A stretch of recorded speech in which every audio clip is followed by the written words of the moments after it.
Here, you either go or get run over. It's old school. Old school racing. Old school drivers. And old school beating and banging. But today, the new school wants to win in NASCAR's last great track. Who will win and who will get run over? Martinsville starts now.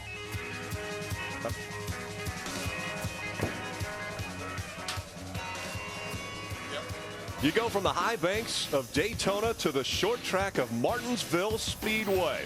After a rainy start to the day, we're about to get underway with race number 2 of the 2012 season. It's the Kroger 250 from Martinsville Speedway. Talked about rain this morning. Well, that has moved out of the way. It's overcast, 75 degrees and a light breeze. Perfect weather for racing and short track racing here in Southern Virginia.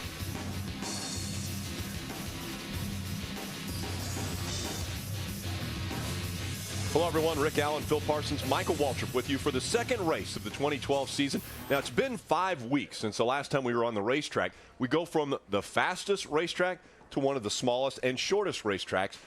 It's got to be a difficult situation for a lot of drivers, but you've got John King, who comes in here as the winner of the first race. He's got to be riding that momentum still. Well, he is, but he knows he comes here. It's a whole different animal at this racetrack. You've got to get down in the corner, stop, go the other direction. So different than Daytona. And we've got Kevin Harvick, who's won twice here, so good at this racetrack. You've got him in the field, as well as a bunch of former champions, and Ron Hornaday, Todd Bodine. A great field of trucks, Michael. It seems like it gets better each year.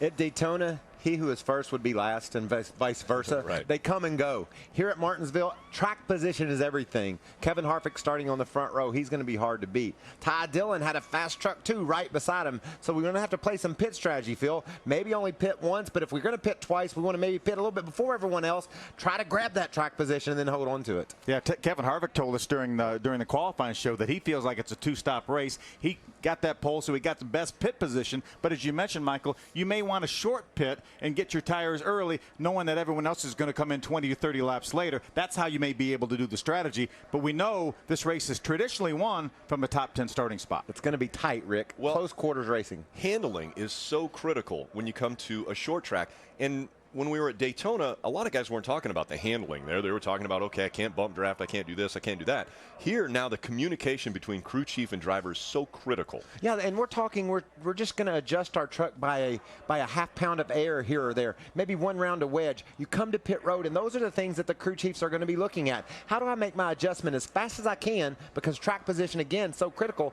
How do I make that adjustment that my driver needs and not lose any spots on pit road? It's a thinking man's race today, especially up on top of that pit box. You can make some decisions there that could literally propel you to victory. A lot of big decisions taking place on pit road. We've got two of the best on pit road, and Hermie Sadler and Ray Dunlap. Ray?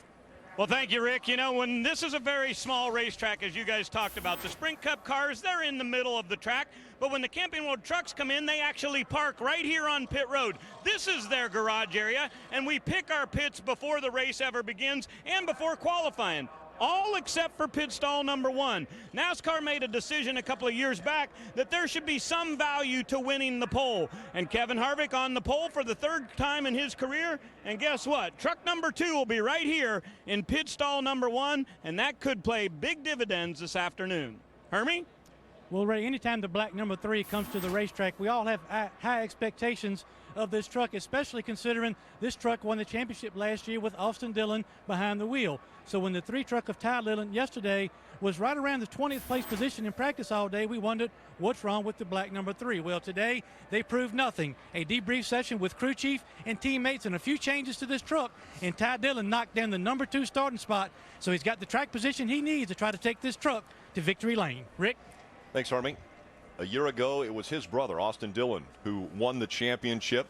And a year ago, to start off the season, it was Michael Waltrip who went to victory lane after Daytona. So who better to sit down with the Daytona winner from this year in the Truck Series than Michael Waltrip? He sat down with John King, and we'll listen in. My favorite thing that happens is when the phone rings and someone says, "Now, who was that won that race again?" Everybody wants to know who John King is. Where'd you come from?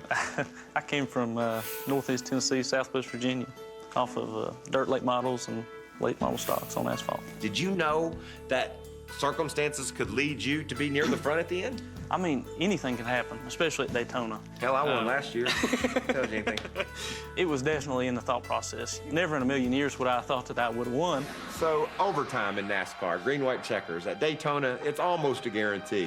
What was your thought process at that point? You had a good starting spot. I was on the inside, right directly behind Jason White, and my thought process was stay on this yellow line, stay in his tire tracks. To me, it's one of the best positions to be in. If we can get a run on him on the outside line and we come back around for the checkered flag, maybe I can get a run on him coming through the tri-oval and maybe win this race. Here we go again. Second attempt at a green-white checker. Coming to the white, a little bit of contact there with Johnny Sauter. I know that had to feel terrible as you watched him spin out of your way. Yes, sir. In my head, I thought, there's no way I'm going to push him through the tri-oval and through the corners. Only on the straightaways, on the front stretch, before and after the tri-oval, and on the back stretch. But the challenge is you want to be as close as you can be to him. Yes, sir. For speed, but you don't want to hit him. Do you think you got to push from behind that maybe got you a little closer than you're comfortable with? I think so. I had made it to his back bumper and rolled out of the throttle to stay off of him, and I just kept going. So I think that with help from behind, we had a little bit too good of a run on him, and once I got to him, that was all I could do. Well, how do you put that behind you? You've just run into the leader. As you sat there under the red flag, what were you thinking? I was pretty shaken after that because, that was the last thing I wanted to do. But the crew chief and spotter kind of calmed me down and said, hey, you're starting on pole again, so let's just see how this plays out. This is our final attempt at a green-white checkered finish. When did you think I got it? He can't get me. I mean, not till we saw the start-finish line. Caution is on the speedway. And that will mean John King will win at Daytona. When the spotter said, you've won this race, it was like, do what? You talking to me? Yeah, I said, are you sure? He said, I'm pretty sure. You just won this race. How many wins have you had over your career? This is win number 3. Feature win number three. Right here. Holy cow, there's not another story like that.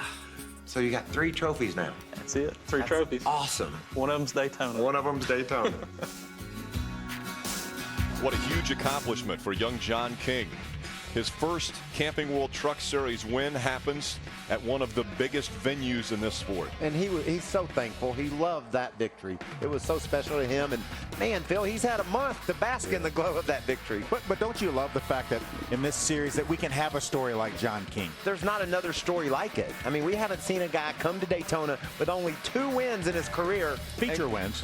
Yeah, let's make sure we clear that up. A feature win is when you win the main event of the evening on a dirt track usually, or on a quarter-mile asphalt. He came to Daytona with just 2 wins and won the biggest prize in NASCAR Camping World Truck Series racing. Let's hear from him. He's with Hermie Sadler.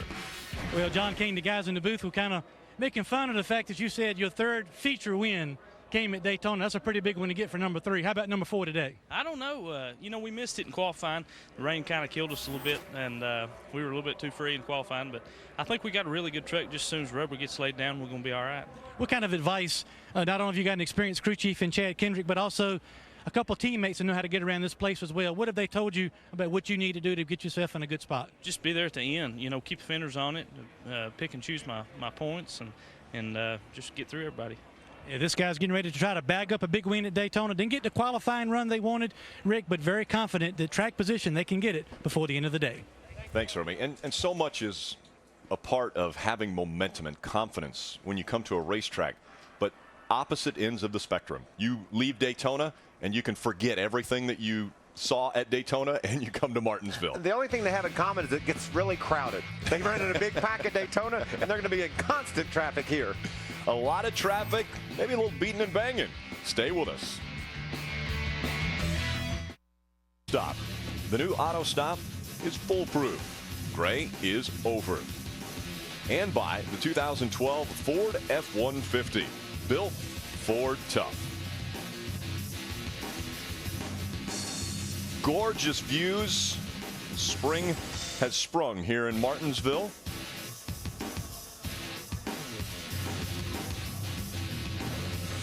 Half-mile racetrack, short track racing. Crowd starting to fill into the stadium here. You know, at Daytona, we have nice blimp shots. Here we can have somebody, stand on top of the garage here and get the whole racetrack in one shot. Yeah, great short track racing. And one of the other things that this affords us the opportunity to do is we had a camera crew and we listened in to Jeb Burton's first foray into the Camping World Truck Series, and we want you to follow along. Listen up. So help him out right now about what he's getting ready to go do. I'm going to the stands. Take care of your truck, go fast. They gave you a radio with no button on it. So. Just be who you are. You got tons of freaking practice out here. All right? Rome won't build a day. All right? Be smart. P50s every lap. P3, P1's a 40. You'll see you having to baby the throttle over here. Not, it's not launching quite as hard as it should. My biggest problem, Trip, is having wheel input coming off a corner. I'm having to keep on turning and making the rear come around. 4. All right, Trip, we're getting close. I like the way it is on the entry now. On the throttle, that made it a lot better, but I need a lot more. We'll get close, I think. 10-4. It looked better. Your lap times were good there. And the tone of your voice sounds a lot better, buddy. Keep it up, buddy. Keep it up. I think we would have had something for Ty on the second lap. I think I had him, and right in the middle I got free, and that carried over when I picked up the throttle. So good effort for the 27 truck, and hope we get him in a race. State Water Heater Chevrolet qualified 7th. Great run, Jeb. Has your week been what you expected? Yes, sir. It's probably been a little bit more than my expectations, and hopefully we can come away with the top 10 finish and impress State Water Heaters and go racing next week at Rockingham. That'd be a great start. And guys, he's got a special treat. He's got $1 in his fire suit. He won his first race at Ace Speedway. He bought a hot dog, got that $1 back, and now he keeps it every week in his pocket. Some people have a lucky rabbit's foot. He's got $1. And that was a feature win, right? He's talking about. You'd get $3 back here if you bought a hot dog. They're $2. How about the Burton family here at Martinsville? Well, actually the accomplishments of what they've been able to do. Jeff Burton, 21 career wins. Ward Burton, his father, the Daytona 500 winner in 2002. And now Jeb Burton makes his first career Camping World Truck Series start. And if I'm Jeff and Ward, I'm just going to tell Jeb, we're going to take it easy today. We're starting inside the top 10. Let's not ruffle any feathers. Let's just run 250 laps. Don't run into anybody or anything, and just learn today. He's going to have the tendency to want to overdo it because he's fast, Phil, and he's a young kid, and he's in his backyard. He wants to show people what he's all about. We're going to have to try to rein him in a little bit. Harness that a little bit. Yeah. Hold him back. And he's still going through the resume process. Obviously, he's starting at a short track now. They will observe him during this race. He's going to go to Rockingham in 2 weeks after Easter. He'll run that race. They'll observe him there. And then, if everything goes well, he'll be approved to run at the 1.5 mile racetracks like Kansas, which would be the next stop. And that's what they want to do, is make sure that they make him available for those races. We look at our Royal Purple race analysis. As you can see, 36 trucks, 250 laps around this, just a little over half-mile racetrack. You see our pit window around 130 to 140 laps. Most of the guys think it's going to be, with this tire, Michael, a two-stop race. Right, they might stop around lap 90, maybe lap 180 or so, and then be set to go to the finish. Or maybe, like you said in the opening, Phil, short pit this deal a little bit, get some track position, and then try to hold on to it. This historic racetrack, as we look at the numbers in the Camping World track description, amazing. I love it. I don't know that I've ever seen any part of any racetrack with 0 degrees. And let me ask you this question. How simple does that look? Anybody could do it, right? This is one of the hardest places we're going to race all year. Go extremely fast on the straightaways and then slam on the brakes and turn left. It's time to start the engines. We go for the command. Fans, please welcome key account manager for Pepsi-Cola, Spencer Brissett, as he delivers the most famous words in motorsports. Drivers, start your engines.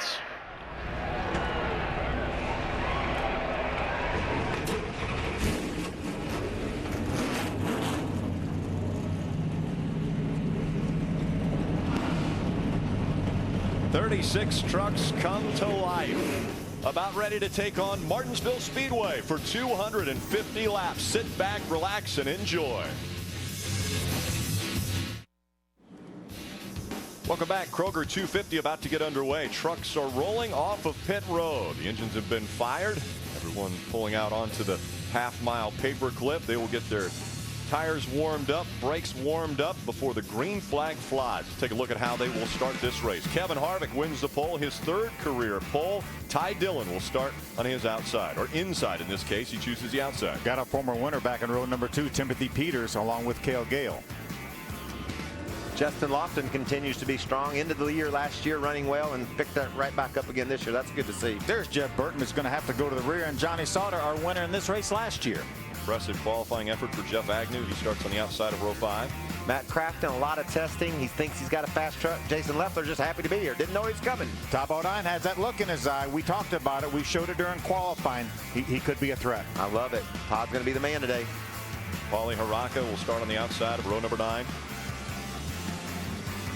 Brendan Newberry getting a start. Strong during practice. J.R. Fitzpatrick from Canada coming down to Martinsville to race. We'll reiterate the fact that 21 of the 26 races have been won after starting in the top 10 starting positions. So that bodes a little bit more difficult for the drivers back here in the back of this field. Yeah, David Starr's won here before, though, Phil. Sure has. He knows how to get it done here. John West Townley returning to the Truck Series. There's our Daytona winner, John King, back in row number 16. He was back that far at Daytona at one point or another. He's probably thinking this won't be no big deal. And the final row, Chris Cockrum and Dakota Armstrong making up that final row. You talk about inside the top 10. Listen to the 3 trucks just outside of the top 10 in the starting lineup. Crafton, Leffler, and Bodine. All 3 of those trucks could easily, or not easily, they could fight their way to the win here, but going to have to do it from outside the top 10. And like you said, Rick, that hasn't been done very often. You're getting a report that Jeb Burton is not going to have to go to the back, so he will maintain his 7th place starting spot. That would have been kind of crazy to watch with a fast truck and a rookie from the back. Would have been tough. We've got a few cameras that will ride along on the paper clip. Michael? Yeah, this is Joey Coultry starting 21st. Has had a good truck all day yesterday. Was disappointed in his qualifying run. Sponsored by Steakums. That sounds like Martinsville to me. How about we're going to ride along with Paulie Haraka in the MC10 Ford. Paulie will start from the 18th spot, just about to graduate from Duke University. This is the captain, almost won the championship last year. Johnny Sauter. He's going to roll from the 8th starting spot in the Hot Honey Herb Records Toyota. You think this next guy knows his way around here? 4-time champion Ron Hornaday in the AM/FM Energy Chevy. He will start from the 5th spot. And the 17 of Timothy Peters, also carrying one of our cameras. He won at this racetrack back in 2009. Very close to his hometown, so he considers Martinsville his home track. You might wonder, you know, the inside is the premier lane. That's where you want to be on this start. So you would say, why is Kevin Harvick on the outside? You can't run the outside here. What's going to happen when they get down to turn 1? Ty Dillon will let off the gas. Kevin Harvick will grab the bottom. That'll put Ty Dillon on the bottom. He doesn't have to worry about fighting his way down there. So this is a little home cooking here for these two. Harvick's going to say, let me have the first turn, and you'll be in second, and you'll be happy. It helps when you're teammates, too. That's right. This is a great plan, and you're going to watch it play out when they get to turn 1. Come to fruition. Unless Ty forgot. I don't think he's pretty savvy. He won that ARCA Racing Series championship last year. Yeah. He's not going to forget.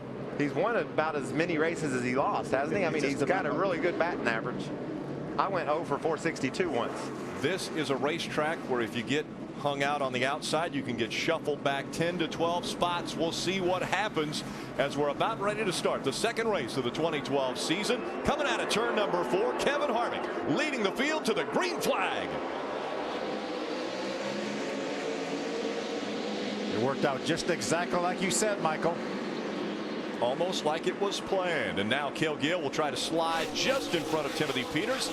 So it's Kevin Harvick, Ty Dillon, Cale Gale, and Timothy Peters, your top 4 as they go through 3 and 4. Yeah, these guys are going to be fighting for spots here on the bottom. They want to get down to the bottom. They don't want to get shuffled back, Rick, like you were talking about. And right now on the outside, Justin Lofton in the 6 is starting to get shuffled back. He'll try to find a spot right in front of that 13 of Johnny Sauter. He slips in line. And now Timothy Peters tries to make the pass on Cale Gale. Cale slipped up off turn 2. It gave Peters a shot to the inside. He took it, and he's going to bring some of his buddies with him. Hornaday to the inside. Side by side for that 4th spot. Hornaday on the inside, Cale Gale on the outside. He gets shuffled back another position. I think he's going to catch a break. That's Justin Lofton, Cale Gale's teammate in the 6 truck, and he's going to let him in. We haven't talked a lot about the fact that there is a curb at this racetrack. It sticks up. You can get shot into the outside line if you try to cut the corner a little bit. And so far we haven't seen that. We hope we don't see it this evening. Great side-by-side racing. James Busher in the 31 truck gets by Jeb Burton. He's going to bring a friend with him, Matt Crafton, in the 88, as Justin Lofton tries to get by Cale Gale. You are going to see it this evening, Rick. Someone will hit that curb and hit another truck.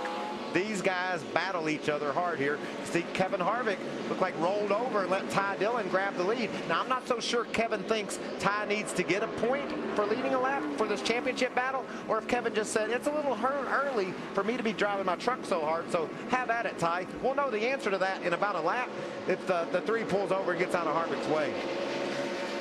And right now, the 2 of Kevin Harvick on the back bumper of that 3. Here, a side-by-side battle continuing. On the inside, James Busher. On the outside, Cale Gale. And look at that.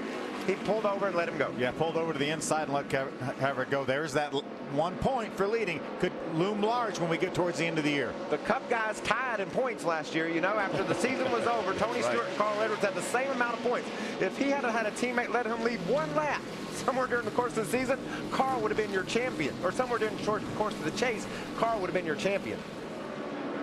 Jockeying for positions early on. There's Todd Bodine in the 11 trying to get by Agnew in the 70. He's going to be able to make that pass on the bottom of the racetrack. I tell you, I really like the way that 11 truck of Todd Bodine looked all throughout both practices yesterday, as well as the look in his eye. You saw him, Michael. Oh, he looks a little bit loose off the turn there, but I'm with you, Phil. Todd was very energetic and very enthused about being in Martinsville and trying to put that streak of never winning on a small track behind him, but that thing's loose. You can see Agnew gets a run down on the bottom here. Slid through the middle of the corner there. That opened up the bottom for just a moment for Jeff Agnew. Slipping sideways again off. He's going to have to tidy that up a little bit. He might either need to tighten it up or sometimes as the air pressures come up on the trucks, the handling will change. But right now he's had his hands full. Fuel burning off as well as you burn some of that weight off of the back of these trucks. And as the rubber builds up, they historically talk about this racetrack getting tighter, especially through the center of the corner and then the early exit. Yeah, and this track doesn't have any rubber on it. It rained all night last night, and now we've had just some trucks and cars qualifying, but this is the most rubber that's been down on it all day, even just this short of a time into the race. See the difference between 1 and 2 now. Kevin Harvick in that 2 truck just in front of Ty Dillon in the 3, and that's the differential now after about 3 or 4 laps that have been run hard by Kevin Harvick. At the beginning of this race, we saw Harvick move over. Ty Dillon led a lap. Harvick goes right back to the front, and he continues to lead at Martinsville. Now working his way by Jake Crum in the 07. Harvick with a very strong race truck, not only yesterday in practice, qualifying, grabs the pole, and now showing us just how strong that truck is early on in this race. Tight battle back here for the 6th spot. Johnny Sauter, the 13, has 6. There's James Busher, the 31, and Matt Crafton in the 88. Remember, got a spin on the front. Around goes Ron Hornaday in the 9. Hi. He may have had some help. Justin Lofton, the 6 truck, was right behind him. He had a lot of help on the end of the spin. I don't know if maybe he got sideways first, but definitely Lofton into the back of Hornaday. Hornaday was running in the 4th spot when he came out of turn number 4, and around he goes. Don't see a great deal of damage. Looked like Justin maybe had made the move to the inside, Michael. And they made contact right down there in the center of turn number 4. You make the commitment to the low side. You see he got sideways and actually had opened up the bottom of the racetrack, got a little bit sideways, took up some more room, and Justin was there. I knew what finished the spin. I wasn't sure what started it, Phil. So the 4-time champion around at Martinsville. Harvick still out front.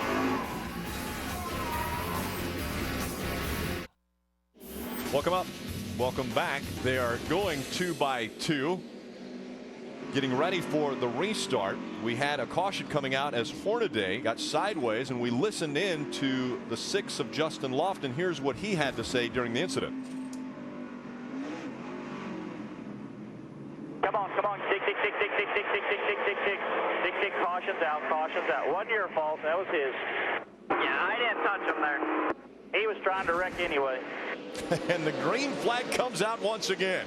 Harvick on the outside will take the top spot once again in front of Ty Dillon. Now a good run. by that 6 of Justin Lofton working the outside. It's so hard to accelerate up off the bottom of the corner like Austin or Ty Dillon had to do there when another truck's right beside you. You can see Ty went into the corner there, sort of went straight, Phil, when he got to the turn, got him an angle off the corner and accelerated straight up off. And Justin knew that Ty was going to back off and let Kevin Harvick in, and he had designs of maybe closing that hole up as well. Now he's going backwards. 2 by 2 they stay. Johnny Sauter on the inside of James Busher. Crafton, his teammate, just behind Sauter. Looked like Sauter might have bounced off the curb there. Did a nice job staying off of James Busher. Lofton still trying to find a spot to move into. He finds one behind the 88 of Matt Crafton. So Hornaday does come to pit road. And did they make some adjustments to that truck? Yeah, they did, Rick. It came down pit road. They did not change tires because Hornaday said he did not flat spot them. He agreed with what we saw on TV was not contact with the 6 truck. He was starting to get loose in the center of the corner, so they came in, dropped the track bar, topped off with fuel, got him back on the racetrack. Thanks, Irving. A little contact early in this one, right? Trying to make his way. You see a little bit of that's David Ruderman. You see a little dent in the back bumper of that 92 truck right in front of Ron Hornaday. There's Joey Coulter, the 22. He's going to try to get by that 39 truck of Sieg as well. Try to bring Jason White with him as well. As you can see, White there battling with the 70 of Jeff Agnew. He makes that move. There's racing everywhere, Phil. James Busher's doing a nice job hanging in on the outside there, but look how much ground they're losing to the top 3 while they're doing that. Yeah, they're battling for 4th, and you see the top 3 have almost a straightaway between them and that battle for 4th. Now we're going to go 3 wide for that spot. Can you go 3 wide at Martinsville? For a minute. Yeah. Or a second. Till you get to the corner. Anyway. So Busher wins that battle. He's out in front of Johnny Sauter now for the 4th spot. Sauter back into 5th. Then his teammate Matt Crafton right behind him in 6th. I'd circle that move right there by Busher. Staying on the outside. Gaining that spot away from Johnny Sauter. Keeping that 4th position. You remember what happened here last fall in the Cup race? Tony Stewart made a move on the high side to stay on the lead lap. Then he used that same move on the high side to win the race at the end against Jimmy Johnson. So these guys are learning things now that can pay dividends later. And how did Tony end up in points like you were talking about earlier? It all worked out. I think that started a streak of he's won 7 of the last 15 races. Yeah. Not As bad. Russell stares at me with a blank look on his face, my statistician. He gave you the thumbs up. You're dead on with those stats. I just have been very impressed with when guys learn something like Tony did that day. Maybe James just saw something there that he can use later in this race too. And he may have watched Tony do that too. Making it work here at Martinsville. Riding along with Timothy Peters just in front of him. It's the young Ty Dillon in that number 3. Ty Dillon in practice yesterday, not good. Struggled. Tried to figure out exactly how to make that truck faster. Kevin Harvick jumped into that truck late in the 2nd practice, was able to put some laps on it, gave some feedback. Ty Dillon goes out, has a great qualifying effort, starts 2nd, and now battling in the top 5. Michael, you see the little yellow block there? That's the RPMs. You see about 8,700 down to 4,500 RPMs in the center of the corner here. You know, Ray, if I was Ty Dillon, darn it, Austin won the championship. That's Ty's brother. If I was Ty, I might let Timothy Peters go right now. He's all over the back of him. There's a big gap behind Ty. Maybe he could learn what his truck has. Are they saying anything about that down there in the pit? And Michael, the problem is that 3 truck is loose coming off right now, and he said he's really got a handful turning sideways when he comes off the corner. But I thought it was interesting listening to their radio yesterday, and they do make that swap. Peters goes ahead of Ty Dillon, but yesterday Ty said he really liked the way the truck was handling. He thought it felt good. It was just slow. But whatever changes they made to it last night, it sure came to life this morning in qualifying. Great heads-up move, and you know that Ty Dillon has a lot of experience working with him up on top and spotter stand down. You got Scott Nassett as his crew chief, as well as his dad Mike Dillon and Pop Richard Childress, and that was, they saw exactly what you were saying. No sense racing that hard early. Go ahead and let Timothy go. See if you can work your truck out a little bit. Maybe alter your line just a little bit. There's not a whole lot you can do here, but maybe you can do a little bit here and make it better. Yeah, that white truck you see up ahead, that's Ron Hornaday. He's in a different agenda right now than Ty Dillon. Ty is up front. He just needs to study his truck, focus on his truck, and be patient, be calm. Ron's got to charge a little bit. He just made his way inside the top 15 after that spin. He had to bring out our first caution. He's got to go for a bit here. Use that truck up for all it's worth right now until he can gain some track position and then take a deep breath like Ty Dillon did by letting Timothy Peters go. when we come to short tracks, the word rhythm comes up a lot. You get into a rhythm. The problem with getting into that rhythm at a racetrack is there's 35 other trucks out there that can break up that rhythm. Yeah, darn it. I mean, and they're in your way, and they want to be where you are. And I don't know if I don't have the best record here at Martinsville, and you ought to see me try to dance. I mean, I have no rhythm, and I couldn't get it all timed out here like I needed to. Right now, the best rhythm is the engine by Kevin Harvick. Sounding very good and looking good for that 2 out in front. Harvick has almost a 3-second lead over second place Timothy Peters. Saw a little bit of heat on that front brake rotor. As easy as he's running here to drive away, still a little bit of brake heat.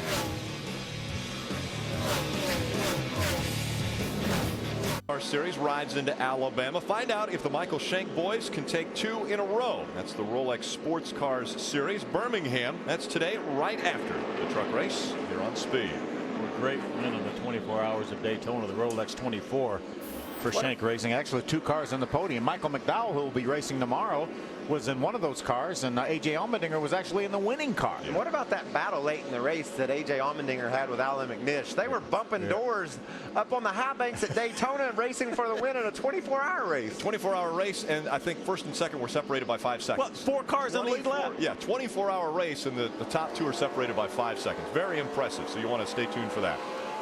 Here we have Kevin Harvick out in front. He has been the dominant truck. He was very gracious and allowed Ty Dillon to lead a lap, then took over the top spot and now has a 4.5-second lead over second place Timothy Peters. Ty Dillon's dropped back to 3rd, James Buescher 4th, and Johnny Sauter in your top 5. Yeah, we saw Buescher and Sauter battle for that 4th spot, and darn, they've been battling ever since. Buescher got the spot, but Sauter's been able to keep right up with him. Harvey, what's the going on with Matt Crafton's truck?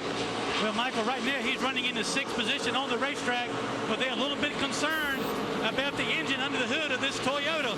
The tachometer inside of the truck, according to Matt Crafton, is going crazy, bouncing back between 5,000 and 9,000 RPM. Concerned about maybe a battery issue or another electrical issue. They just asked him to switch ignition boxes to see if that clears it up. Right now he's running decent lap times, but a little bit of concern on the 88 pit.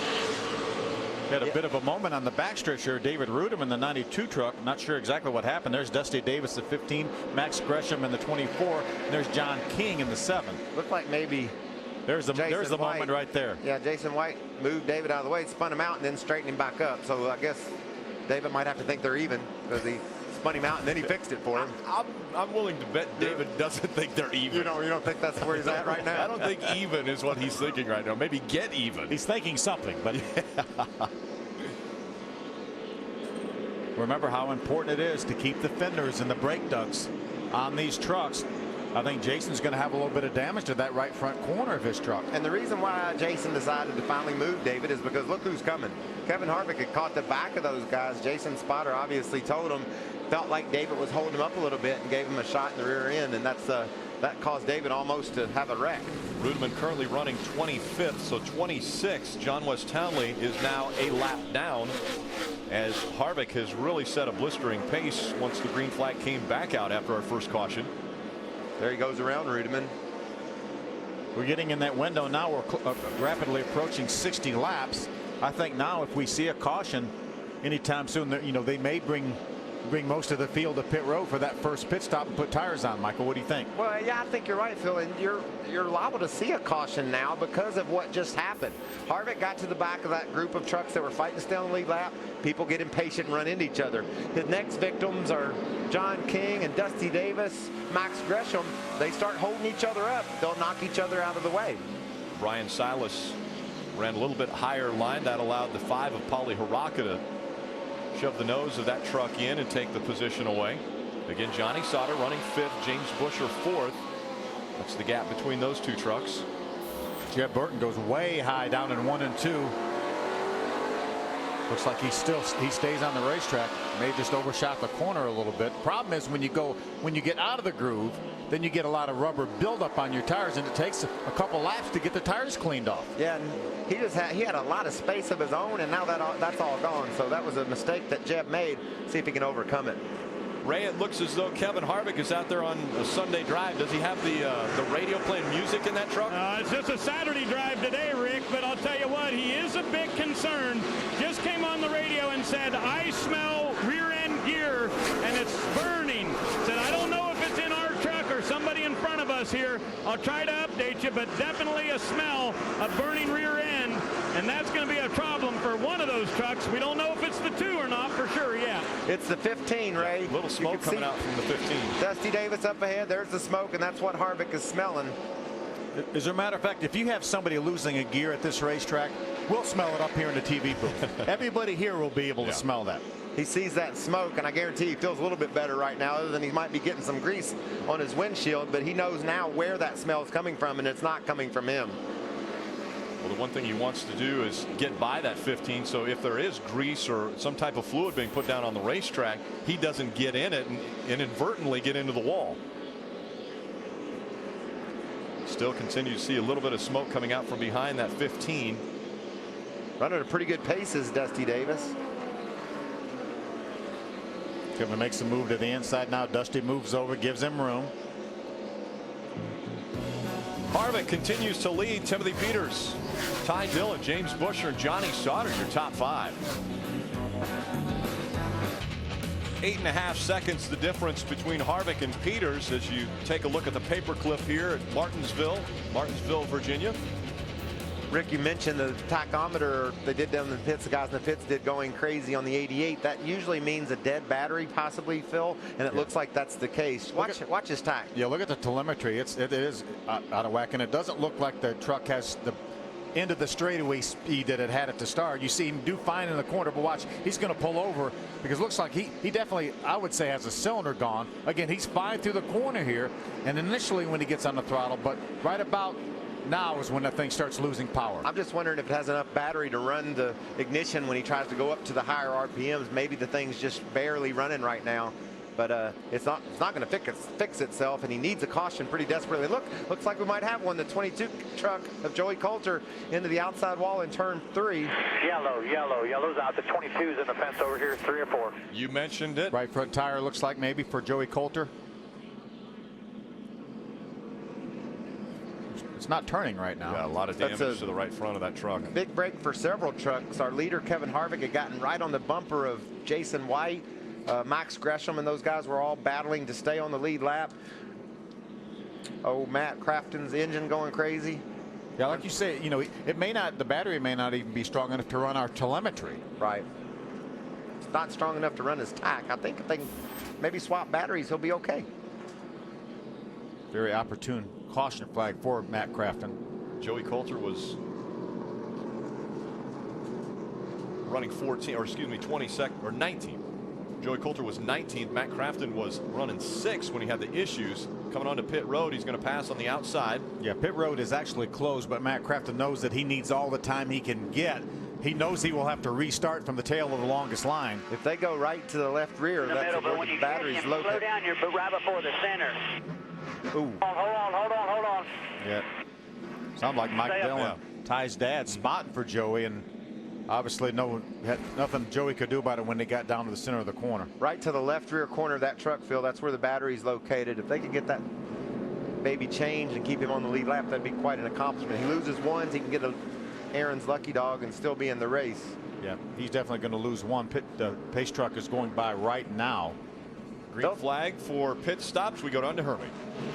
Well, Rick, James Buescher is really happy with his track position. Not as happy with his truck. He's fighting tight through the center of the corner and no forward bite. It's going to be 4 tires and air pressure adjustment for James Buescher. Ray? Hermie, down on my end, I'm a bit surprised to hear how many people are loose. Typically, you have a really tight race truck in the corner here. Harvick a little bit loose. The 17 of Peters is loose, and also the 3 of Ty Dillon. You see the track bar adjustment there on the Tide Silverado. That'll help tighten him up a little bit. Left side tires go on. Harvick got that #1 pit stall. They drop him down, and easily he'll be the first guy off of pit road here. Coming around next, that is Matt Crafton, who obviously had some work. The 3 will go. 31 is going to beat out the 17. Great pit stop by Ty Dillon's team. Grab that spot. Kevin Harvick holds serve. Comes in as the leader, leaves as the leader. Looks like Timothy Peters going to drop a couple spots. Jeb Burton moves up the most spots, 5 positions. And the 88 back on pit road, Hermie. Yeah, this is the second time they've been being Rick. Last time they came to pit road, it was just to change the battery. Now they're coming back in to get their tires they wanted to get on the first stop. They are hopeful, right side tires on it, they were hopeful that this will help them get to the end of the race. So I'm hearing a mistake by Paulie Haraka, rookie driver, who missed the commitment line on one end to the other, and he'll have to restart at the rear of the field. So our first pit stop's taking place at Martinsville, and we come back to green flag. Good things continue to happen for John King. Even though he was a lap down, Aaron's is going to give him a lap back. He's our Aaron's lucky dog, so he'll get a lap back before the green flag about to come back out. Field coming out of turn 4. Green flag back in the air. Once again, Ty Dillon backs off so Kevin Harvick can have that line getting down in the corner.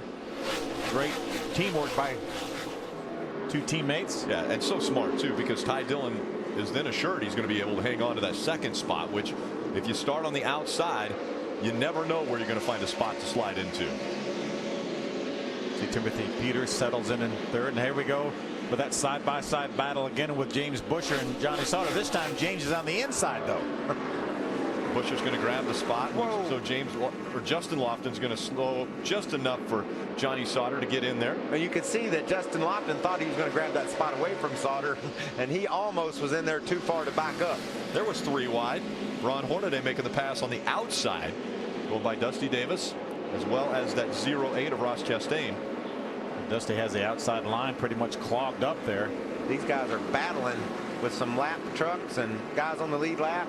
There's John King, got a lap back courtesy of Aaron's, and Jason White, who's been battling to stay on the lead lap. Leader's been up to his tailgate a couple of times. He's been able to stay on the lead lap though. Matt Crafton only lost 1 lap with that battery change, so he now just needs to stay in line here, work his way towards the front of the lap down trucks to be in position for that next Aaron's lucky dog.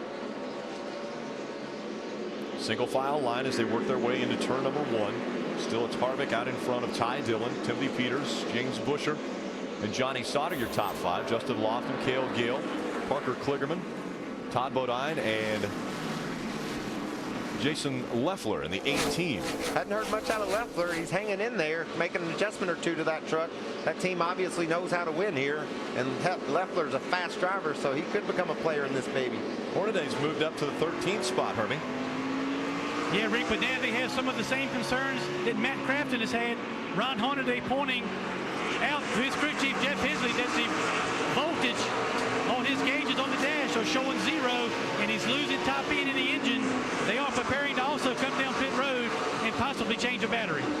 Now that's what happens. The battery isn't charged enough to make the ignition fire when they try to turn it up 9,000 RPMs. Thing starts to die on you. Matt Crafton was able to survive to get to a caution, change his battery, see if Hornadays is fortunate. It's amazing how much voltage that these ignition systems need to operate at their full potential. Right now we see Matt Crafton. The only problem with Matt Crafton's is it's something that's drawing the battery down, and he's going to have that problem with another battery. Yeah, because he didn't quite run far enough to make it again on another battery if it is something that's a miss. Those of us that tinker with cars, there's an alternator on here, so is it an alternator issue? Well, very possibly the alternator not charging, and that's what's drawing the battery down. But the team's smart enough to figure out if that's the case, they'll turn off some of the fans that cool the brakes or cool the gear and try to alternate between using the fans and not using them to keep going. They're going to turn the driver's fan off first. That's the first thing they're going to get rid of. I don't want to hear anything out of him. The 22. Joey Coulter had a right front tire go down, got into the wall. That brought out our second caution. How's that team doing now, Ray? Well, flat tire for Joey Coulter, and as they pulled it off the truck, it was pretty simple to see here that they had melted the bead on the inside. Excessive brake heat certainly did that, so no question about it as we saw that. Here.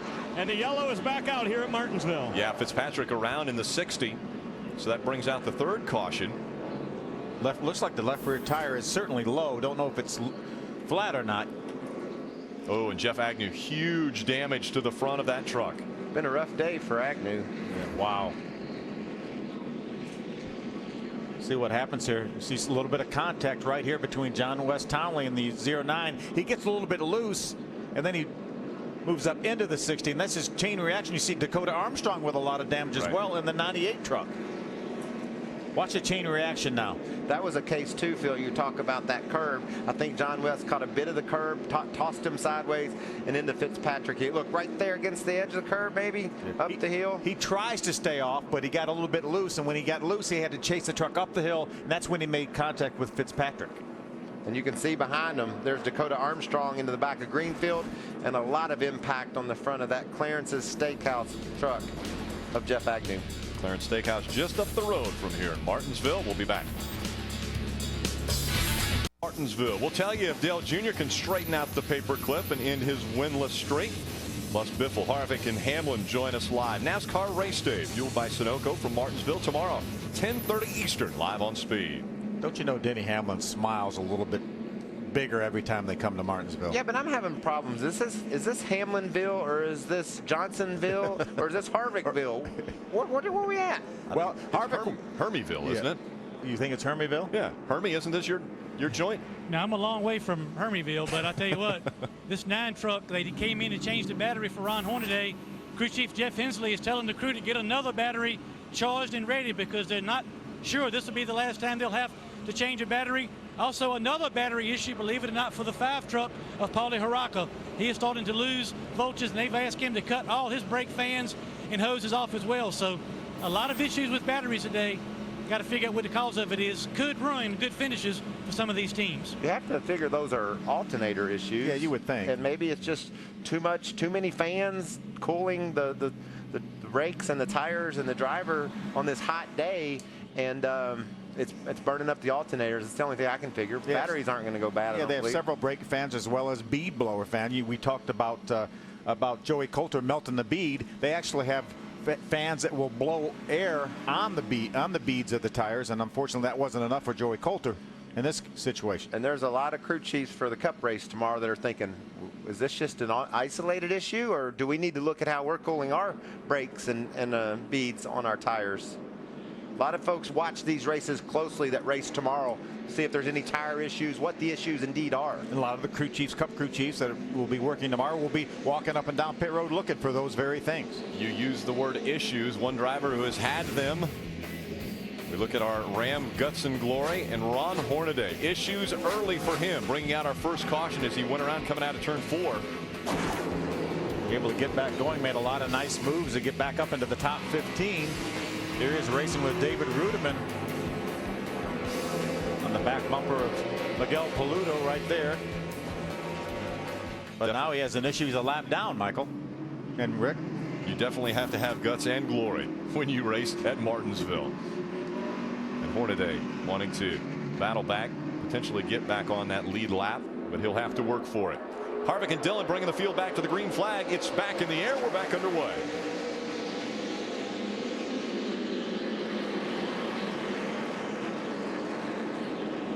Harvick has been the dominant truck today since the drop of the green flag. He allowed Dillon to lead a lap, but then took over the top spot once again.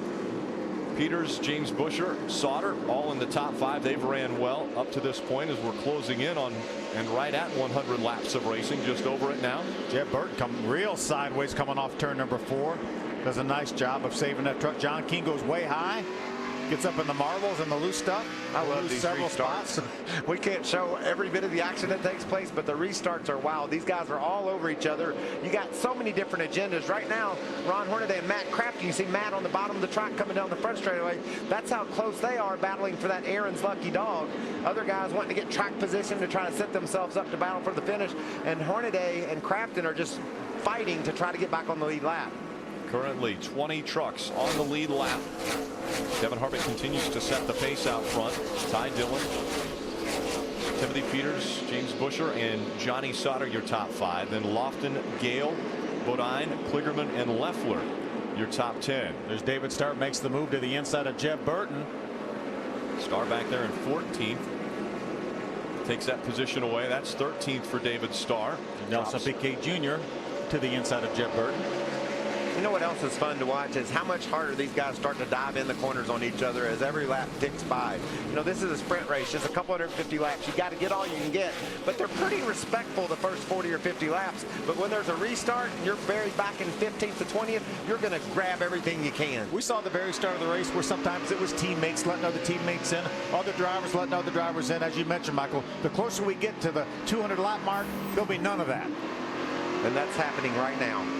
It's already beginning because these guys know they've got to get track position if they're going to win this race. There was contact right there. David Starr in the 81 got in the back of the 08 and moved him up off the bottom of the racetrack coming off turn number 2 and took over that spot. Hornaday being pushed down to the bottom of the racetrack by that 27 of Jeb Burton. We'll see if that sits well with the 4-time champion. Well, I can answer that for you. It won't. Yeah. And believe me, that Ron Hornaday in that 9 truck knows that 88 is a truck he's looking for right now. He needs to be in front of that 88 truck when the caution flag comes out. Watch the tachometer on Matt Crafton. Remember, we saw it going crazy before they changed the battery. Now it looks like it's supposed to, down to about 4,500 up to 8,500. But again, we still have almost 143 laps left, Michael. A little bumping there between Hornaday and Crafton.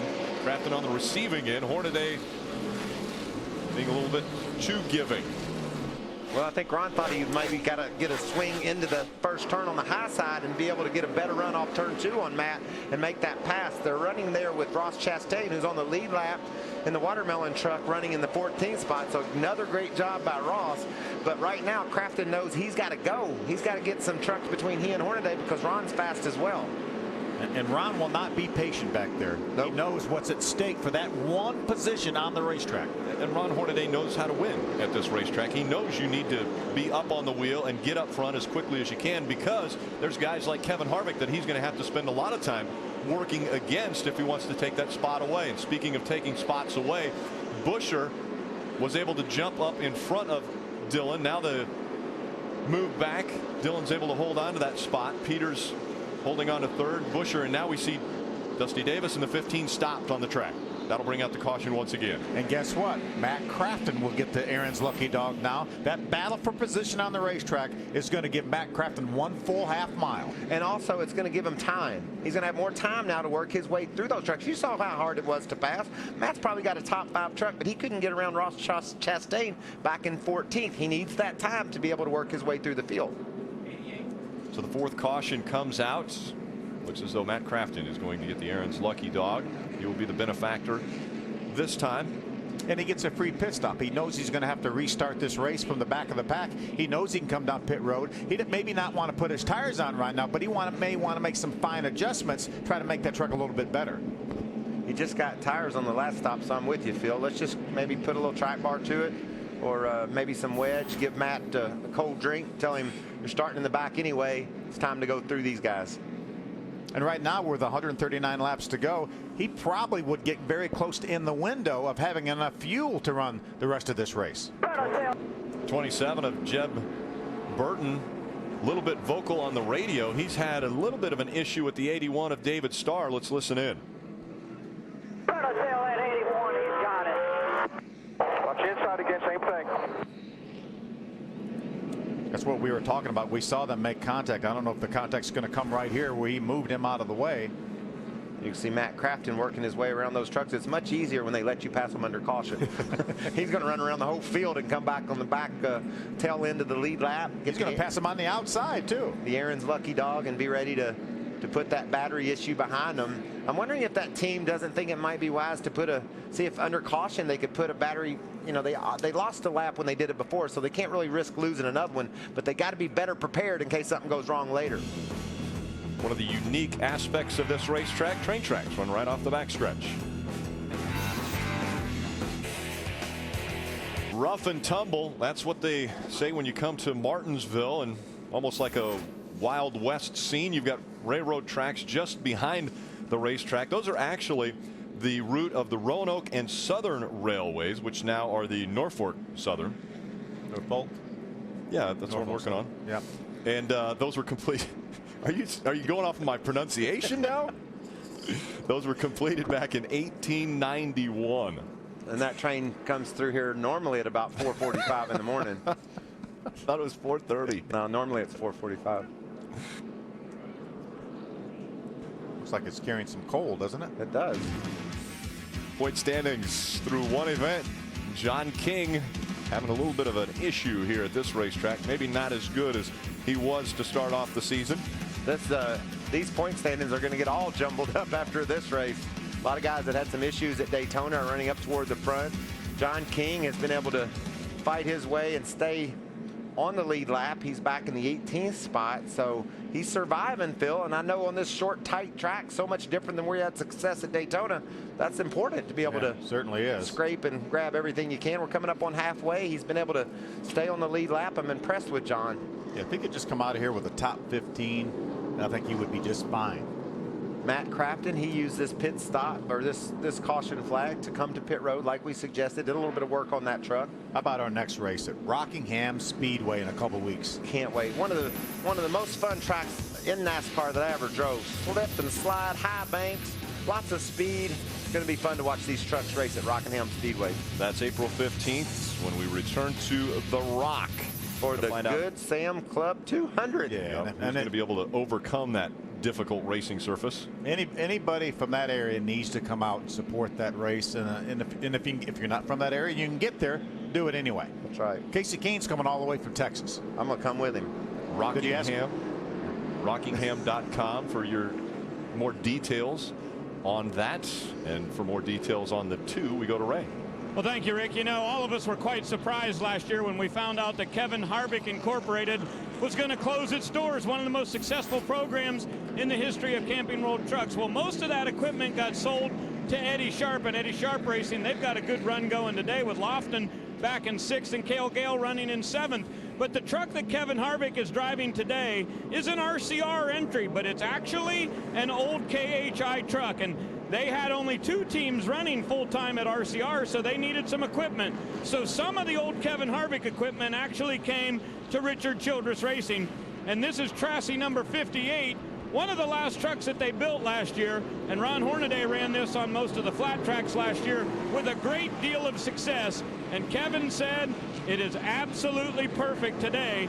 Don't make any more adjustments the rest of the day. We'll put on one more set of tires, but leave it just like it is. The reason why we're continuing under caution, they had to tow the 15 off of the track just moments ago. So as soon as they got that truck behind the wall, now they're letting them know that next time by we'll go back to racing. You know, the thing I loved about Kevin Harvick and his team, when they announced that they were going out of business, they kept building new trucks. I mean, they would come with new trucks because that's how desperately they wanted to be competitive, and they won the Owners' Championship last year with that 2 truck. American Ethanol. Ford called ethanol the fuel from vegetation and the fuel of the future because it was non-toxic and made from waste surplus. Forward thinker that Ford was. HF1. Yes. And Tom T. Hall saying old dogs and children and watermelon wine is my watermelon factoid. I appreciate that fact. I also appreciate the fact green flag back in the air. Kevin Harvick in front of Ty Dillon once they cross the stripe. James Busher going to try to run that outside. Now he would love to get a little bit of grip there and get in front of Ty Dillon. They stay side by side. Ty Dillon has the 17 of Timothy Peters behind him, so no place for Busher to fit in, but he makes a spot.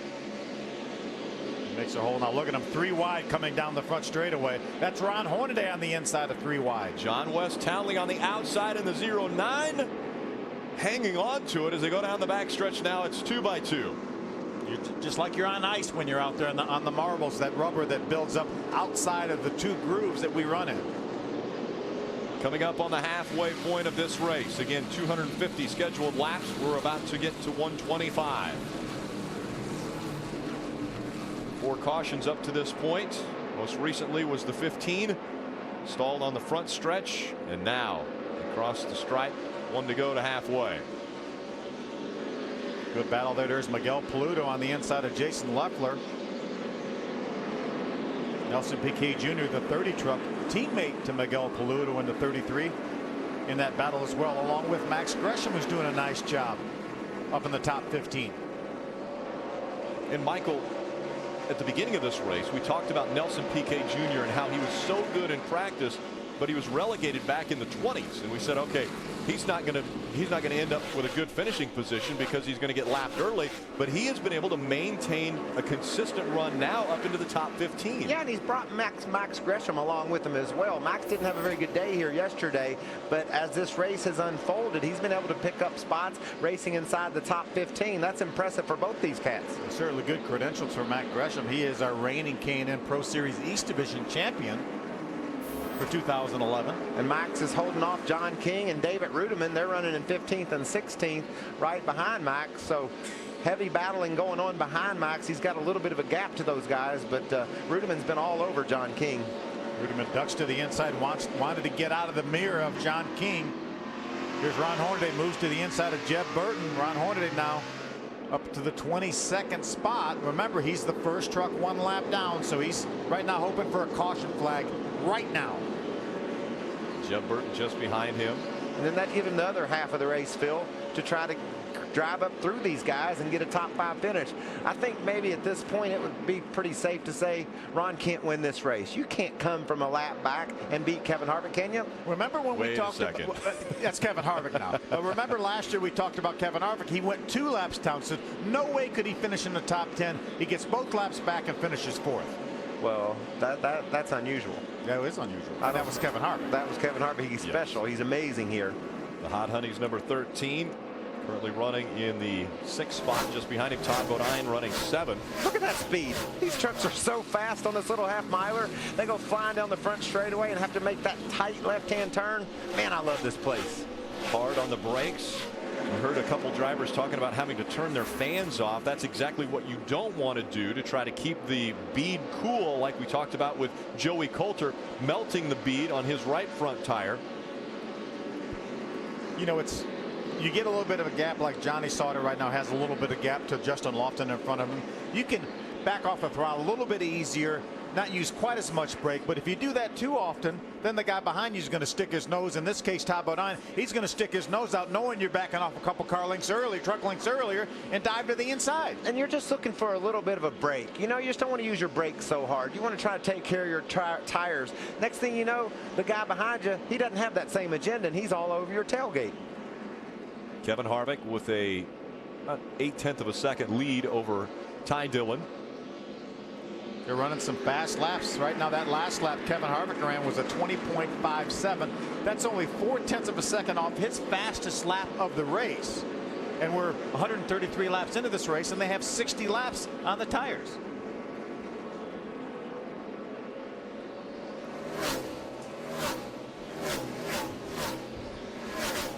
Harvick, Dillon, Buscher, Peters, and Lofton. Your top 5. Sauter just outside. If you're a small business owner, here's something you should know. More businesses rely on Optimum over Verizon. We understand how important phone and internet are to your business, so we offer award-winning service and a fair price you can count on. If there's a problem, day or night, just give us a call and we'll get to work on it. At Optimum, we care about your business and we want to be part of your success story. So whether you have 1 or 100 employees, we'll find the right solution for you. Truck Series on Speed is brought to you by Ram Trucks. Guts, glory, Ram. And by Sleep In. Dream better here. Book now at sleepin.com. 141 laps in the books, and it has been Kevin Harvick. 142 now. 108 laps to go. Ty Dillon, running in the 2nd spot, has had a very impressive first showing here in the trucks at Martinsville. Wow. He's had a very impressive start to his truck's career, dating back to the few races they ran last fall and stepping into this truck at Daytona, working his way through what looked like a minefield for him most all night, winding up with a top 10 finish, and now just steady today. Started right up front and then stayed right there. While we were at break, this took place. Todd Bodine to the inside of Johnny Sauter. Yeah, Todd had been all over. We talked about Johnny Sauter and Todd Bodine racing. Todd had been all over the back of Johnny Sauter. Finally worked his way to the inside. Todd moved up now to the 6th spot. Good effort here for Todd Bodine and Red Horse Racing. Good start to the season for Red Horse Racing. All having good runs at Daytona. Yeah, all 3 trucks in the top 6 at Daytona. Now they've got Timothy Peters running 4th here. Todd Bodine in the 6th spot. John King back there in 17th, still on the lead lap. 21 trucks on the lead lap. Ron Hornaday's sitting in that lucky dog position, Phil, but he's going to need that caution to come pretty soon because Jake Crum is back in the 21st spot, the last truck a lap down, and he's about, or last truck on the lead lap.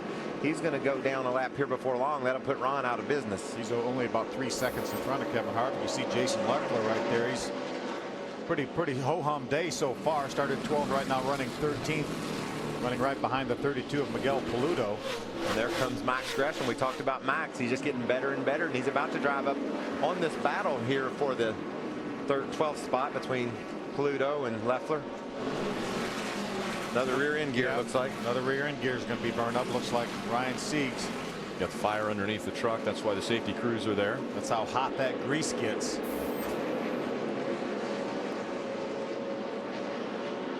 Right there by the exhaust as well. So a lot of heat generated on the right side of those trucks.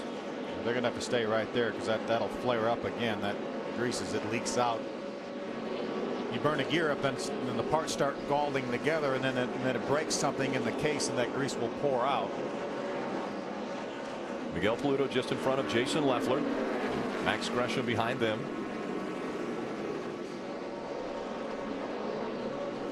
That Dollar General truck owned by Kyle Busch Motorsports.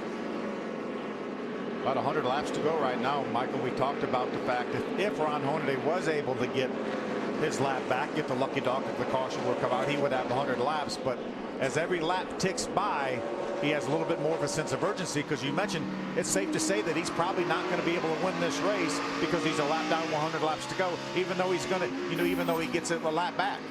Ron Hornaday was running 4th when he turned coming out of turn number 4, and so that relegated him back. He came onto pit road. They made a stop, put him back in the 20s. Then he lost that battery, wound up losing a lap, and it's been quite the day that started off with a real good look to it for Ron has been downhill ever since. A little bit of promise early on in qualifying after qualifying 5th. Yeah, tough day for the 39 as well.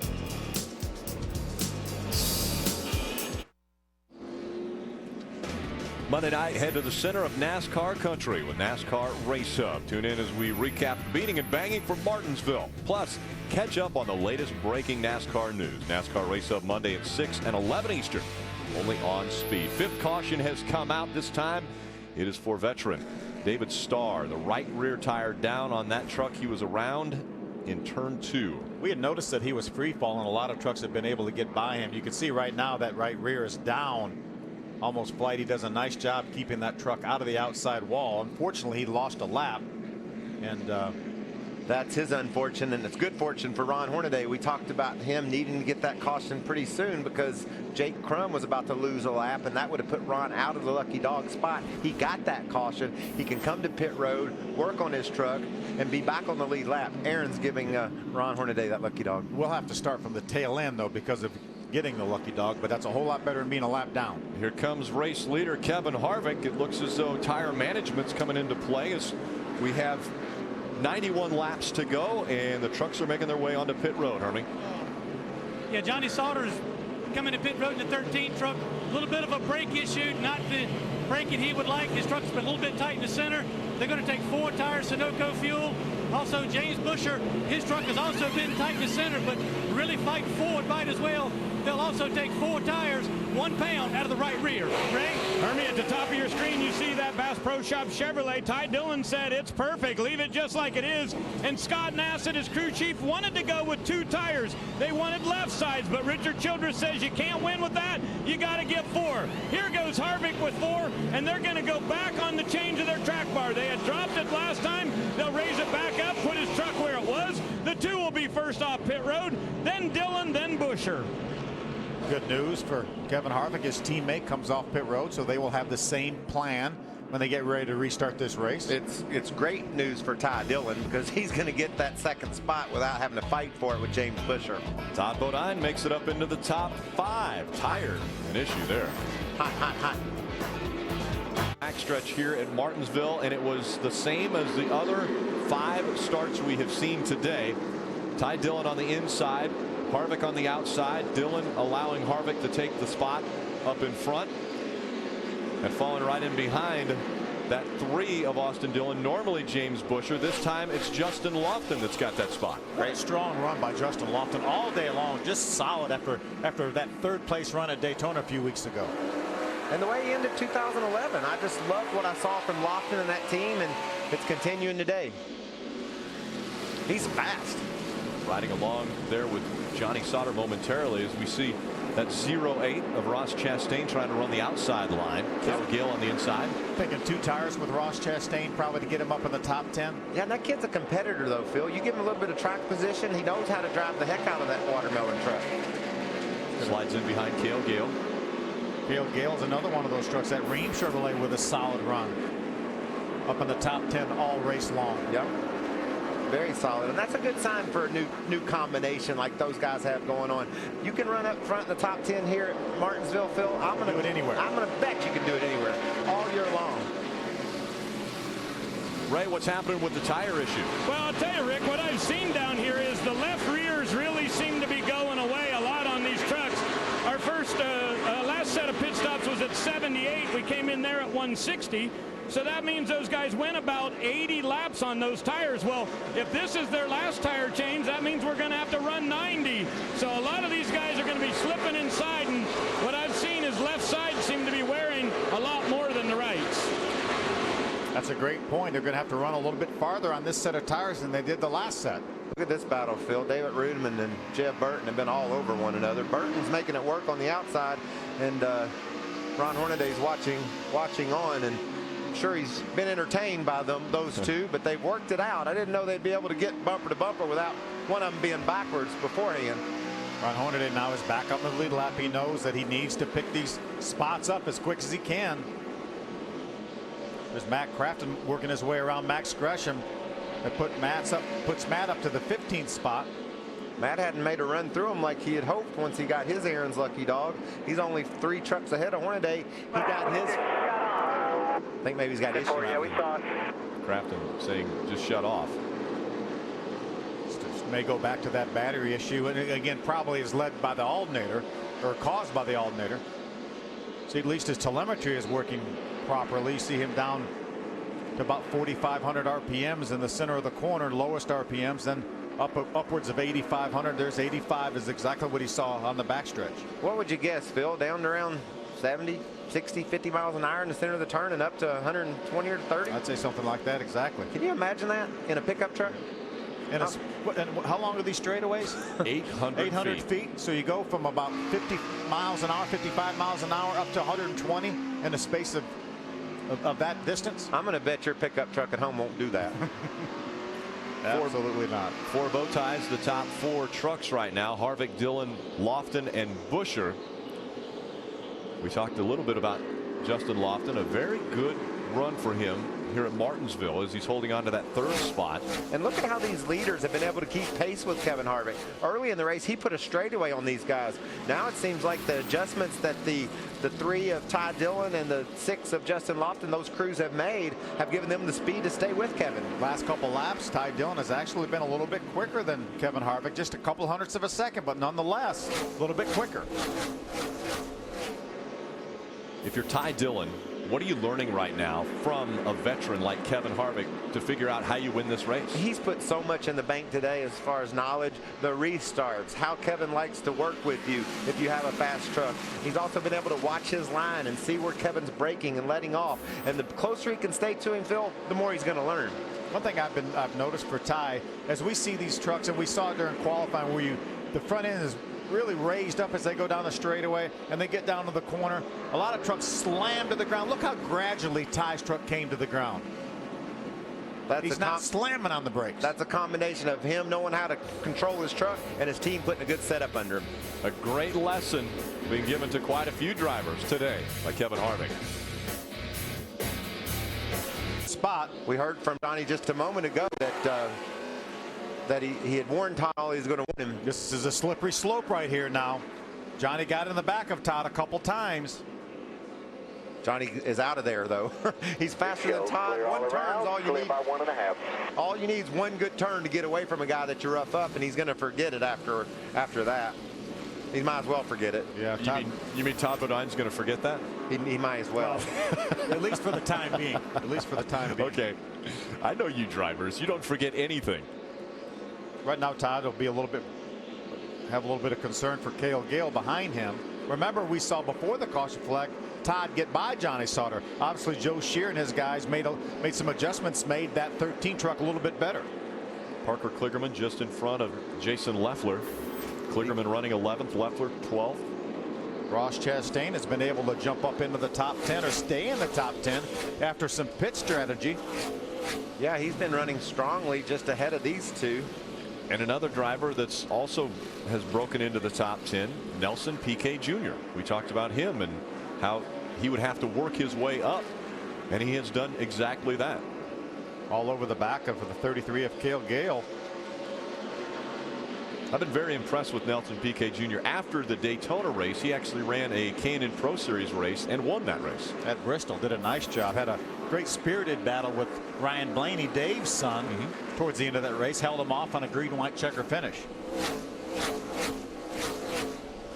We'll have a lot of K&N Pro Series action on speed throughout the course of the year, both east and west. See Parker Kligerman moving to the inside of the 99 of Brian Silas.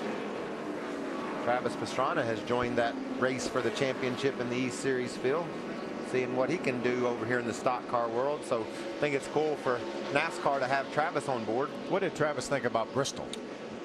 He didn't think that he would get dizzy, and he found out really fast that he did. He jumps over stuff and goes through stuff. He said, how tough can it be? He called me afterwards. He said, I don't know how y'all do that. But he's learning. He's having fun and part of the NASCAR landscape. I love all the energy we have around the sport, whether it's from Natalie Sather, who was here this weekend, all the diversity drivers that are joining us. Got a lot of good things going on. A lot of good things going on for Kevin Harvick. They continue here at Martinsville.